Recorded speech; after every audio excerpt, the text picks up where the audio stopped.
अदृष्टपूर्वं हृषितो अस्मि दृष्ट्वा भयेन च प्रव्यथितं मनो मे तदेव मे दर्शय देवरूपम प्रसीद देवेश जगन्निवास। नमस्कार मित्रों। ये जो श्लोक है भगवद गीता के 11वें अध्याय का 45वां श्लोक है, जिसे हम आज गहराई से समझेंगे। तो आइए सबसे पहले इसके अर्थ को समझते हैं। तो जो श्लोक है वो कहता है, अदृष्ट पूर्वम हर्षितो अस्मि दृष्ट्वा, अर्थात पहले अदृष्ट को देख करके हर्षित होता हूँ। भयेन च प्रव्यथितम मनो में, अर्थात और भय द्वारा कांपता है मन मेरा। तदेव में दर्शय देव रूपम, अर्थात निश्चित ही उस देव रूप को मुझे दिखाने की। प्रसीद देवेश जगन निवास, अर्थात कृपा करें देवों के स्वामी जगत के निवास। तो यहाँ पर अर्जुन अब श्री कृष्ण से कहते हैं कि अपितु मैं आपके पूर्व में अदृश्य रूप को देखकर प्रसन्न हूँ, किंतु साथ में मेरा मन भय से भी कांपता है। इसलिए कृपा मुझे आप अपना पहले वाला ही रूप दिखाने की कृपा करें। तो हम पहले ही जान चुके हैं कि ईश्वर के प्रत्यक्ष दर्शन के लिए एक प्रबल मन एवं एक प्रबल शरीर की आवश्यकता होती है, किंतु प्रबल मन और प्रबल शरीर के साथ भी उस दृष्टि को एक लंबे समय तक धारण किए रखना अत्यंत कठिन होता है। तो इसीलिए अंततः व्यक्ति को फिर चेतना के उस उच्च स्तर से नीचे आना ही पड़ता है, अन्यथा वह इस संसार में ईश्वर द्वारा दिए गए जो उत्तरदायित्व उसको होते हैं उनका निर्वाह नहीं कर सकता। तो उनको निर्वाह करने के लिए उसको नीचे आना ही पड़ता है। और जब वो उत्तरदायित्व दिए होते हैं तो व्यक्ति निश्चित ही कांपता भी है उनसे, क्योंकि उत्तरदायित्व कोई सरल तो होते नहीं।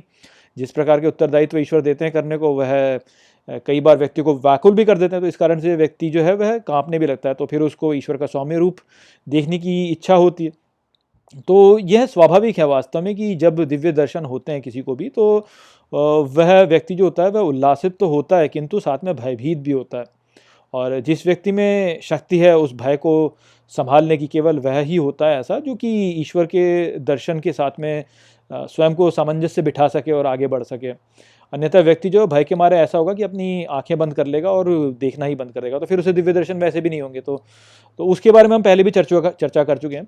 तो यहाँ पे जो हमें वास्तव में समझना वो यही है कि जो ईश्वर के सर्वोच्च दर्शन प्राप्त करने वाला व्यक्ति होता है, उसको तुरंत ही यह बोध हो जाता है कि इस संसार में सब कुछ वास्तव में सर्वोच्च सत्ता द्वारा ही नियंत्रित है, और उस सर्वोच्च सत्ता के इच्छा के अभाव में यहाँ पर एक पत्ता भी नहीं हिल सकता।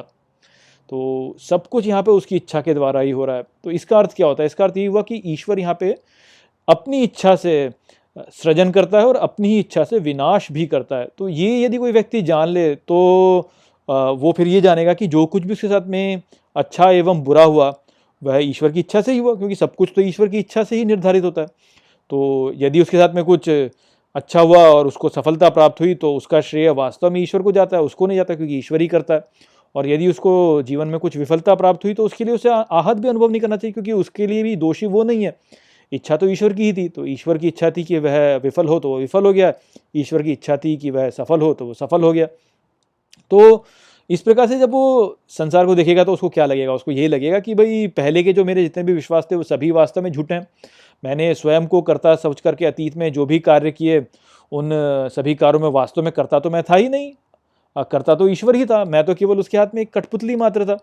तो उस प्रकार से जब वो व्यक्ति सोचेगा तो वो क्या सोचेगा? वो ये सोचेगा कि अरे मैंने अपने राष्ट्र के बारे में जो भी अवधारणा बनाई और उससे प्रेरित होकर जो भी कार्य किया, जो मैंने अपने पंथ के प्रति जो मेरा प्रेम है उसके प्रति प्रेरित होकर जो कार्य किया, अपने परिवार के प्रति जो मैंने प्रेरित होकर कार्य किया, जो स्वयं के लिए मैंने व्यक्तिगत रूप से प्रेरित होकर जो कार्य किया, वो सभी जो कारण थे वास्तव में वो तो सभी झूठे थे फिर, क्योंकि वास्तव में जो इच्छा शक्ति वो तो ईश्वर की ही है, मेरी इच्छा शक्ति तो कुछ है ही नहीं।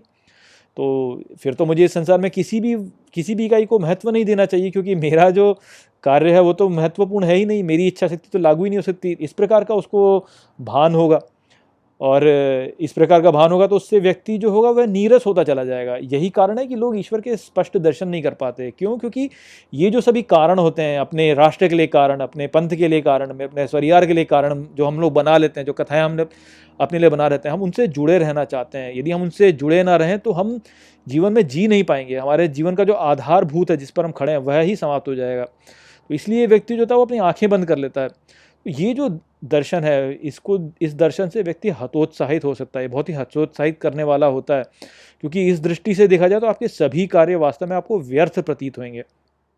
तो यदि ईश्वर की ही सत्ता सभी समयों पर है, सभी स्थानों पर है, तो इस प्रकार की सोच यदि व्यक्ति इसी में फंसा रहे तो व्यक्ति पंगु हो जाएगा, वह कुछ कर नहीं पाएगा, वह प्रभु की मनोकामना तब पूरी नहीं कर पाएगा वो यदि उसी स्थान में रहे तो इसीलिए कहते हैं ना कि आप यदि समाधि में ही पड़े हुए हो पूरे समय, आप वहीं पड़े हो, तो आप कुछ कर नहीं सकते हो, फिर आप तो पड़े ही हो बेसिकली। समाधि अर्थात जो वो ध्यान वाली समाधि जो होती है, वास्तव में जो समाधि होती है वो तो आप जीवन में रहकर भी समाधि में रह सकते हो, और वो ही हमें वास्तव में प्राप्त करना होता है। तो उसी तक पहुंचने के लिए फिर होता क्या है कि प्रभु आपको स्वयं ही बता देते हैं कि भाई ठीक है, सब कुछ करना तो व्यर्थ है, लेकिन तू मेरे लिए ये कर, ऐसे प्रभु बता देते हैं। तब तो व्यक्ति फिर उसको पुनः संसार में आना पड़ता है। तो यहाँ पे इसीलिए तो श्री कृष्ण ने अर्जुन से कहा कि इन सबको तो मैं पहले ही मार चुका हूँ, तू निमित्त बन जा, तू मेरे लिए कर, इनको मार मेरे लिए।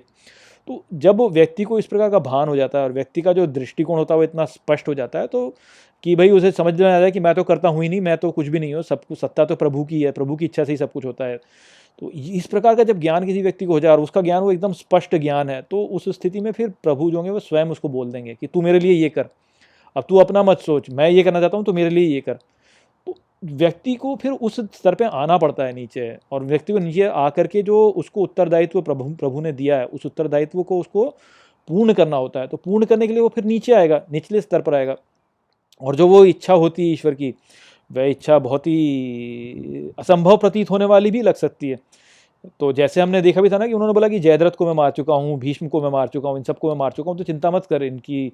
किंतु फिर भी यदि बोला जाए तो यानी डर तो भय तो लगेगा ही ना फिर भी व्यक्ति को कि अरे मेरे को ये करना है इस प्रकार से।